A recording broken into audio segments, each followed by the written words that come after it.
I got news for you. I'm Naga Munchetty. In the news this week, in Kyiv, President Zelensky faces one of his most intense battles of the campaign as he and an opponent both seek the tactical advantage of higher ground.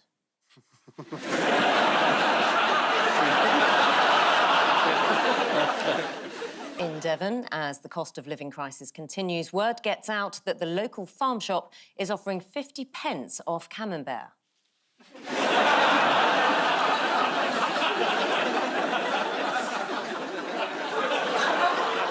And in London, there's evidence that Philip Schofield enlisted some young friends to help him steal something from the set of This Morning.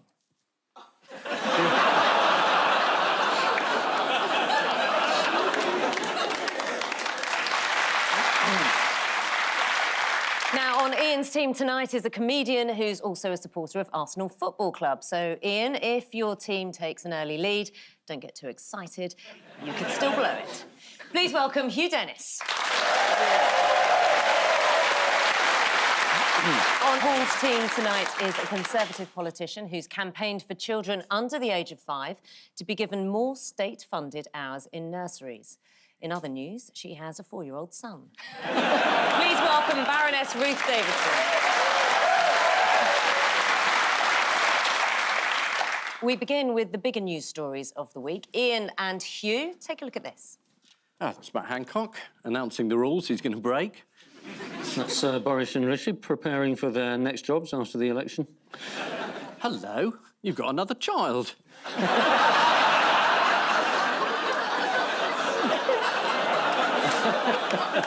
Blimey, have I? Don't remember that at all.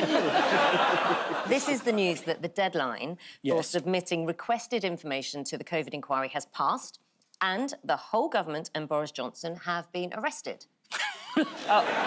So sorry, hang on. There's an alternative ending. Nothing's happened. Bizarrely, the government is refusing to comply with a committee that it set up itself. Yes, yeah. It thought it should have an inquiry into COVID and appointed Baroness Hallett, and she said, well, can I see all the evidence? And they said no. But it's even more complicated than that, isn't it? Because she said, can I see all the evidence, please? And the government have said no, but Boris has sort of said, yes, I will hand over all my evidence. And the reason he has handed all his over is because he kind of wants Rishi to hand over all of his evidence and all his messages, presumably including loads during lockdown, which went, oh, that bastard next door's having a party again.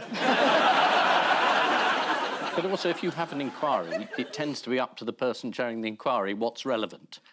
If you say to someone who's committed a crime, is there anything relevant? They go, oh, no. Oh, no, you don't want to see any of that. You don't believe them. So if the government sets up an inquiry, it's presumably got to give over all the stuff. I think by the time this goes out, they'll have backed down. I don't think the government's going to... Are they, Baroness? They're not going to spend the run-up to the next election fighting their own inquiry. Depending on when this airs, we'll have found out that they've gone to a judicial review. It'll certainly be sorted out by the time this is on Dave.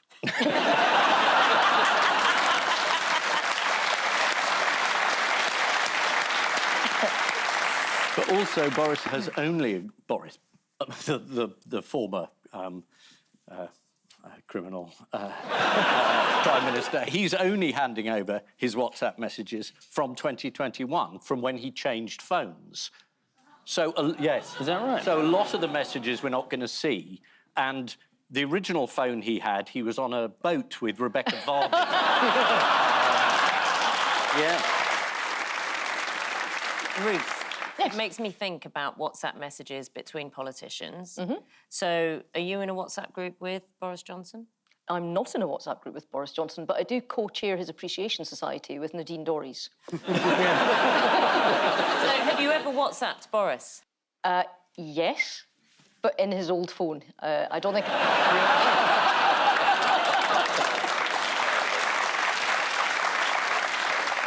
It does make you think, doesn't it, with all these inquiries going on? What about Holly and Phil if they had to hand over their WhatsApp messages to the ITV inquiry? I assumed at one point that would be referred to the UN. I mean, it's real. Probably serious. I love that they're calling Caroline McCall the head of ITV to the MP's inquiry. One, that MPs are asking anybody about having affairs. And two, that she's going to know who Phil has been dipping his wick in, and she might as well get asked about... Oh. Sorry. the phrase. Did you know? The idea that she would know, I think, is perhaps unfair. But it seems you're suggesting that you do know. I mean, the only thing that I find funny is, as a politician, anytime we get into trouble or hit the news, there's, you know, camera crews outside our door all the time. I haven't seen any pictures of Phil at all since this broke. It's almost like he's done a runner. I won't even make a long one. Won't even make a long one. Now, I gather he's no longer on the Prince's Trust, is that right? He was dropped as an ambassador, yes. Yes, because he was unfaithful to his wife. The Prince's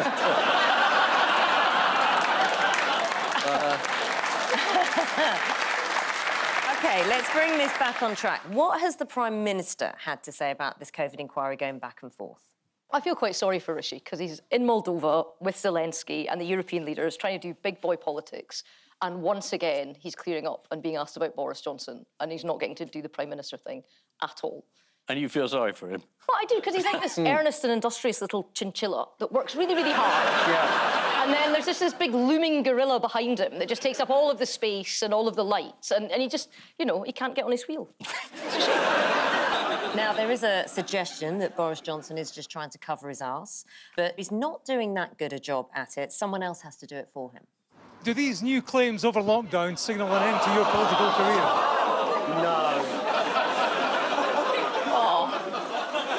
I think that's one of the things we don't have to see. Yeah, it's still there at the moment. Yeah.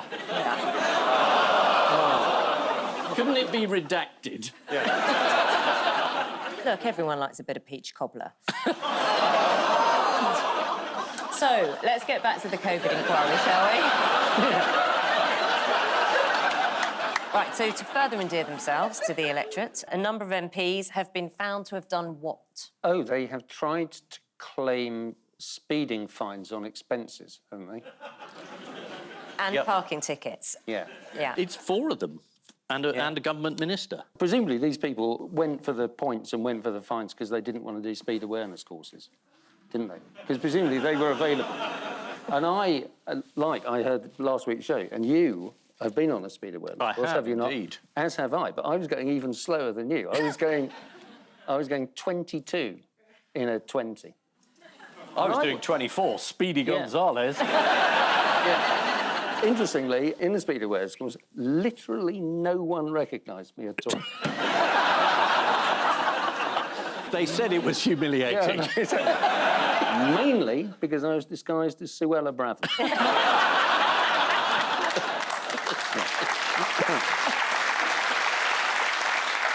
I did feel for you, Ian, because I had to go on a speed did awareness you? course, and I was recognised. How fast were you going?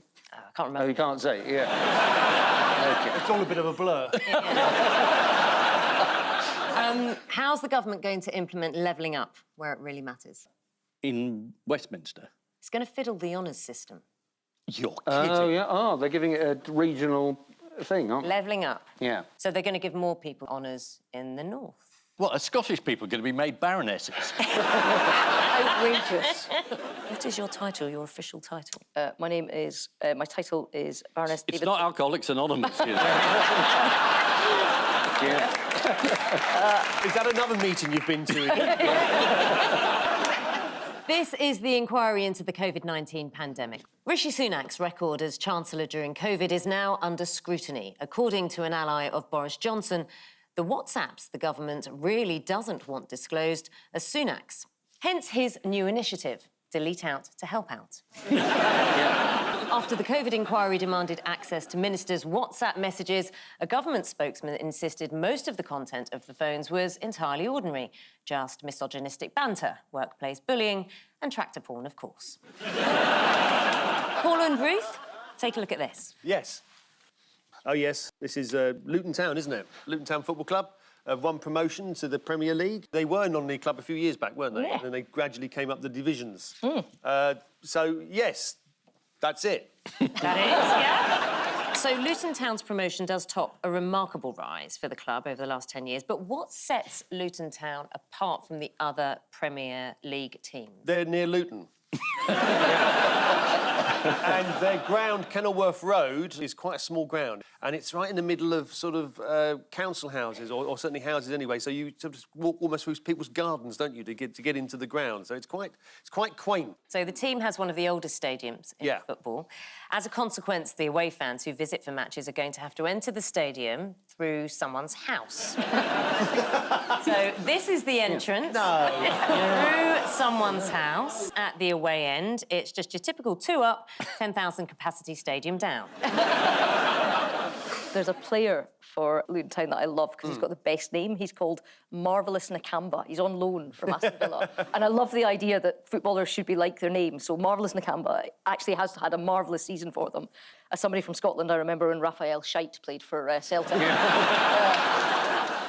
Here's Sky News' Ashna Harinag reporting on some of the issues for residents. We've spoken to lots of people who live on this road. Some have lived here for over 20 years. They say when match days are on, sometimes there are crisp packets in their front gardens. So Luton Town Chief Executive Gary Sweet, what is he most excited about now that his team's in the Premier League? The money, obviously. They get like 100 million or something, don't they, when you get promotion? He told The Sun that he couldn't wait for Erling Haaland and other Premier League superstars to arrive through a different shit entrance we've got. So this is the actual entrance that Sweet will be welcoming the £1 million a week. There's also a thing painted on that wall on the left, where it's a brick wall, and they've covered it in a bit of cardboard or something on which they've painted a brick wall. We're going to stick with football. Why has a statue of former River Plate manager Marcelo Gallardo been getting a lot of coverage? Oh, it's got to be a bad likeness, isn't it? He's got a big head. It makes him look like a pumpkin. It's not his head. He's got a knee that makes him look like a pumpkin. I'm guessing it's his penis, is it?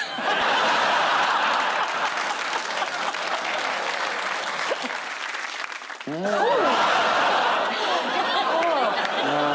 original golden balls. It's Ian. Well, that's very kind of you. Finally, what's been perplexing ex-footballer Gary Neville? Chess. Evidently, he is a deep thinker, and he's come up with an excellent invention. You can never really retire if you love work and you are relentless. But what you can have is mini retirements during the year, and that's what I've tried to do. I don't do it very well. So, for instance, this weekend, I'm going to Spain Friday till Monday morning. I thought that's the mini retirement. So it's a weekend.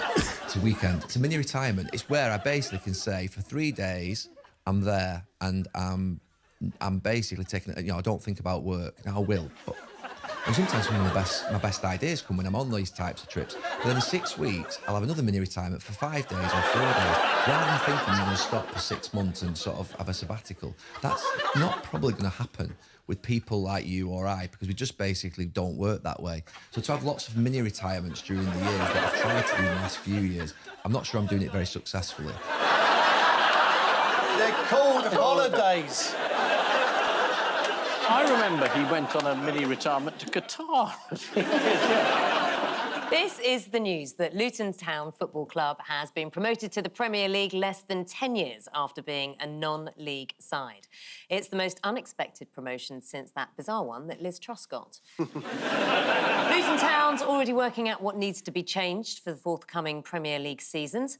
The chairman admitted the floodlights will have to be upgraded, as he can't rely on the neighbours leaving the bathroom lights on anymore. After the club finally made it back to the Premier League, the modest signage on the stadium entrance was changed to read, "We are Luton Town, we are Premier League." And in smaller writing underneath, "For deliveries, place behind bin." On to round 2, name that Charlie. All you have to do is identify the Charlie and explain why they're in the news. Fingers on buzzers, teams.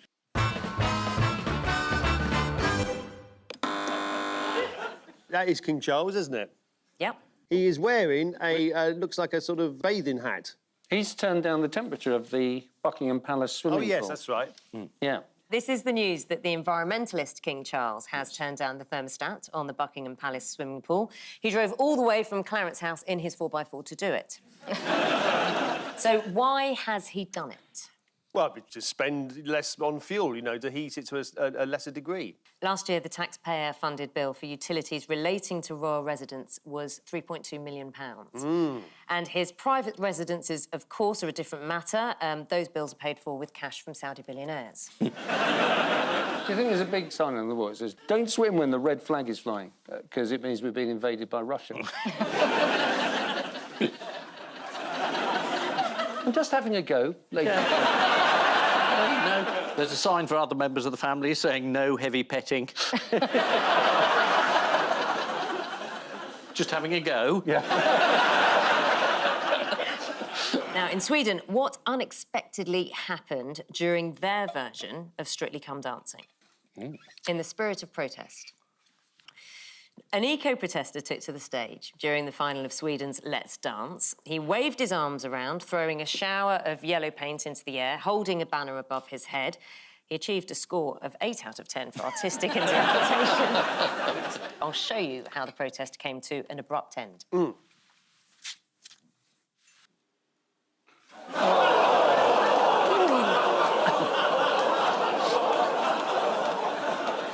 What's the bad news for Sir Keir Starmer regarding Just Stop Oil? One of the donors to Just Stop Oil, I think, is a Labour donor as well. According to the Daily Mail... Oh, right, let's just check it a second, then. One of the financial backers of Just Stop Oil, Dale Vince, millionaire owner of green energy company Ecotricity, donated £770,000 to the Labour Party during the COVID pandemic, whilst also claiming more than £300,000 through the COVID furlough scheme. What was the Mail's point? That this money should have gone to the Conservative Party? And that this was illegal under current legislation? No, I'm just checking. I need to know. You try. I'm just having a go. I think the point more is if he had the money to make a donation of £770,000, why on earth was he claiming £300,000 on the COVID furlough? Well, anybody who claimed all that money and then made a profit afterwards, I mean, there are quite a lot of other characters we could bring up, couldn't we?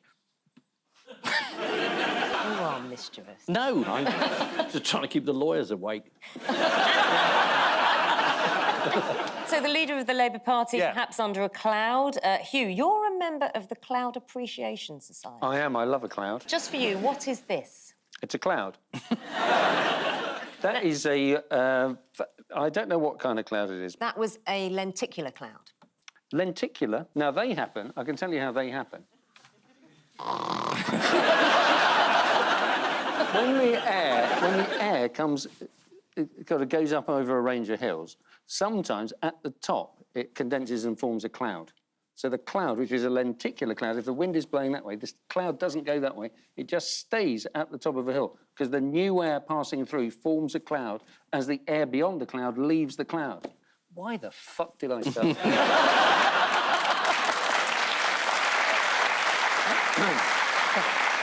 This is the news that King Charles has turned down the temperature of his swimming pool to help the environment. The swimming pool is fairly basic, although it does have a wave machine.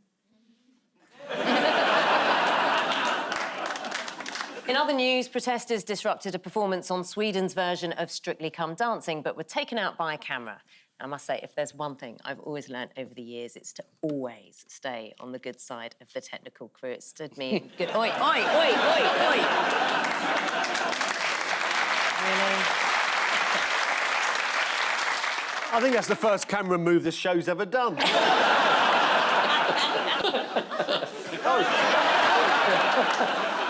Fingers on buzzers, teams. It's time to choose your Charlie. Choose your Charlie.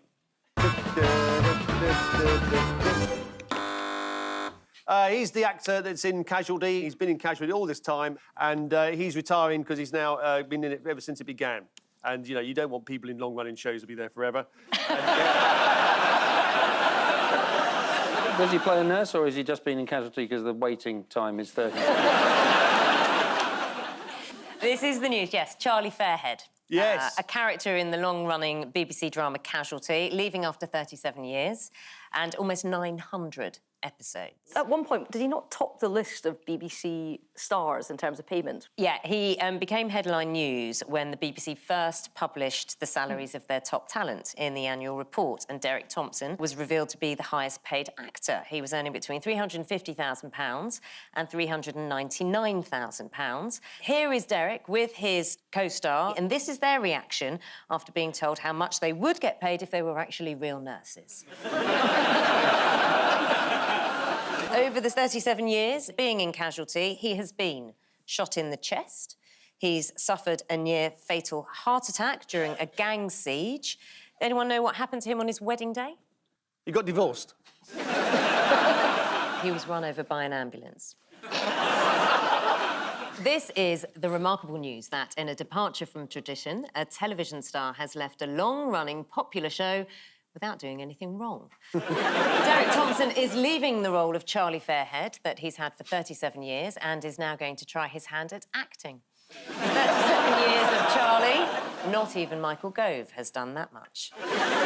Over 37 years and... Hang on, was that a reference to Michael Gove doing cocaine? That went by very quickly. The audience didn't really notice it, but I didn't want to draw attention to it because I thought it probably deserved more than it got. You sort of slipped it by very quickly. You weren't sure. You didn't want to be saying that, did you, really? Anyway, I pointed out, so you're OK now. Carry on. Levelling up those huge piles. If you make a big one, it looks like a very particular kind of cloud. Time now for the Missing Words round, which this week features as its guest publication Magic Scene, the magazine for magicians and mentalists. It has a controversial editorial policy. Anything written by a woman just gets cut in half. And we start with... Pizza company allows customers to pay what? Is it in Woking when they're actually in Belgravia?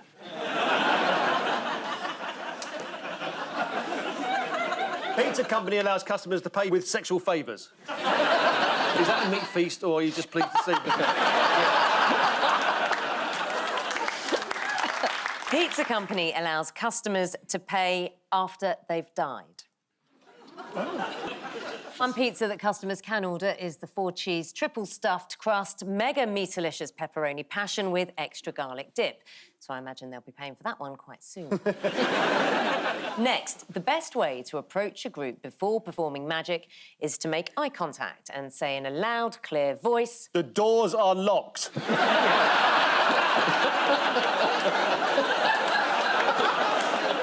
The best way to approach a group before performing magic is to make eye contact and say in a loud, clear voice, good evening. I think it's worth paying for, this magazine, isn't it? The inside knowledge. Oh, good stuff in it. I thought they were meant to keep all this sort of stuff secret. Experts say humans have never what? Is it evolve?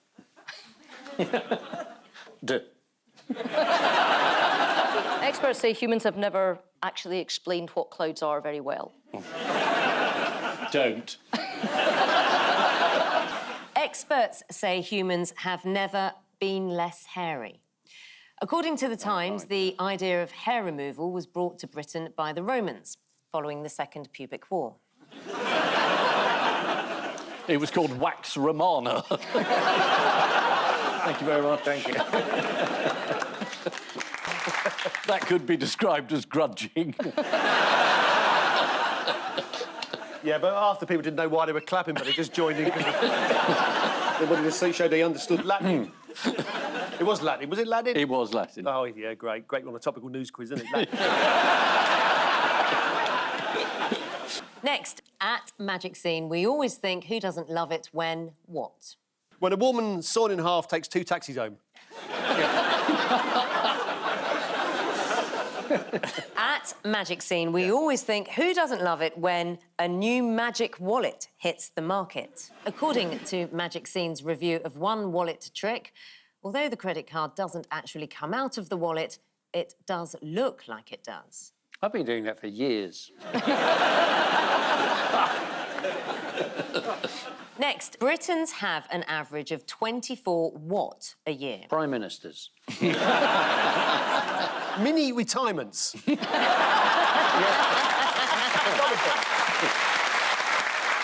Britons have an average of 24 biscuit arguments a year. Oh, God, the number of times I've argued with a biscuit. According to a McVitie's survey, 33% of Brits want to see ginger nuts kept separate.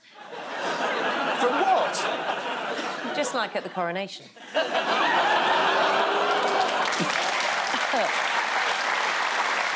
And finally, I what while chasing a 3-kilogram cheese down a hill, but it was worth it. I became lactose intolerant. I broke 15 bones in my body. I dropped the grater. But I didn't shoot the deputy. I'm going to give you a point, Ruth. That was close. I lost consciousness while chasing a 3-kilogram cheese down a hill, but it was worth it. I'm not sure you had much consciousness to start with. That's how you spend your holidays. Sorry, mini retirements. Yeah. So the final scores are Ian and Hugh, 5. 5. Paul and Ruth have 9. No. Before we go, there's just time for the caption competition. Ian and Hugh have this. It's a rock band for the elderly called Spinal Nap. And they're playing Stairlift to Heaven. Paul and Ruth get this. Ah, you've got a sore head as well. I know I can't do puns. I mean, anybody else had done that, they've got a round of applause and an OBE. But me, it's the bloke on the right saying, oh, this is too sordid. No, that's even worse. Even worse. We know what this is. This is behind the scenes at This Morning.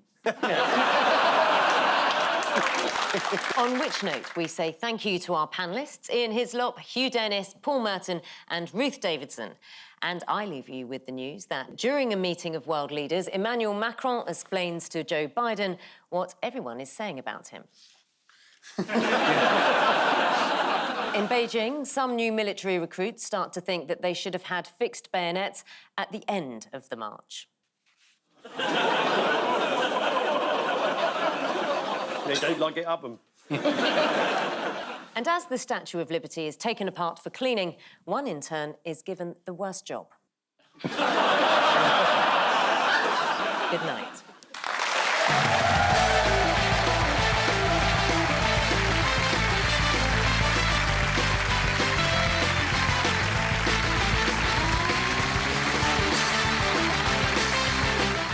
Up next on BBC One, can Dom and Kay successfully investigate more incoming danger? Black Ops next on BBC One. Stay right here. 3 murders unsolved but never forgotten. Check out Stilltown Murders on iPlayer. Press red now.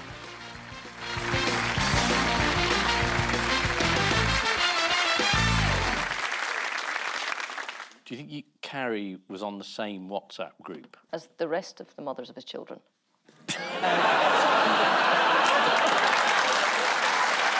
I'm sure you realise this, but they are still recording. Yeah.